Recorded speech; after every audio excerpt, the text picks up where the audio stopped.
The Redoubt was built in 1805. At that time, over in France, Napoleon I was massing his armies. This was a response to that likely invasion, and it forms part of a defensive network that stretches from Eastbourne all the way to Suffolk.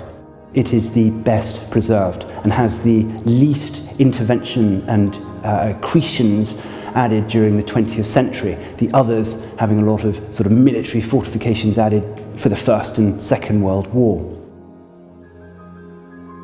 The building is completely saturated. We carried out a detailed condition survey back in 2015. We were on site for 3 to 4 weeks, carrying out very thorough investigations. And in that survey, we started to really get to grips with how the building performed. We're in a casemate. It's not used as part of the museum, so it gives us a good chance to really see it in its raw state. It's in shocking condition. I mean, worse than a lot of the others, but it does give us a good indication of the work that is required here, the work and investment. These were windows. They've been bricked up. And you can see the timber lintels above. They are thoroughly rotted in a perilous, I'm not getting too close because they are in that dangerous a condition. Challenges of a building like this and the restoration of a building like this to a standard that we can actually have it open to the public are great. There's a lot of work that needs doing to the building. It has been maintained over the last 30, 40 years. But hasn't had any major work done to it. So we've been firefighting for quite a long time, and I think we're actually getting the results of that with the water ingress that we actually do have now. And we've reached a point that we actually do have to do quite a lot of invasive work. What we've got here is a former window that's been infilled, but through here is the moat. And this section of moat was covered over in the early 1900s. And above that there is a colonnade. It dates to around the 1930s. I'm not going in there because the condition of that structure is perilous. It's a framed steel and concrete structure and a dreadful condition.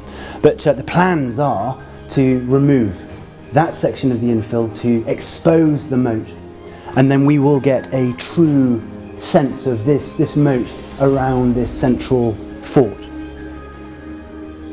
The ultimate aim of the work we're doing at the Redoubt is actually to restore it to a working, living fortress.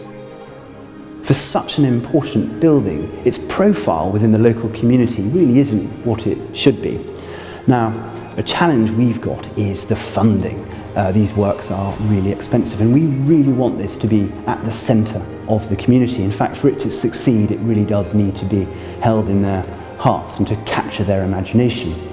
Actually involving the local community in the work that we do is important, whether that's in consultation, which we've done an awful lot of, or whether that is using local tradespeople, craftsmen.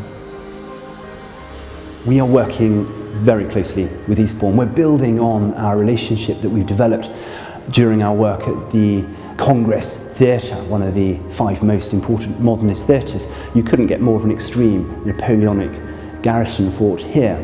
I think they trust our input. They find it refreshing. As I've said, we are challenging the way that they look at this building. The work we've done with Faithful+Gould has been absolutely integral to this project. The inspiration has also come from Faithful+Gould and from Richard to actually realise, and for me to be able to articulate to my superiors, how important this building is. And it's only from that enthusiasm that we've been bouncing off each other, quite literally sometimes. So I think without the work that we've done together, we wouldn't be where we are today, and we certainly won't be where we want to be in the future. It's a huge privilege to be able to work with buildings like this, our built historic environment. These buildings, countless buildings, they are part of our identity. They're our past. And I have the opportunity to make sure that we look after them for the present and future generations. It's a huge privilege and a responsibility I take very, very seriously.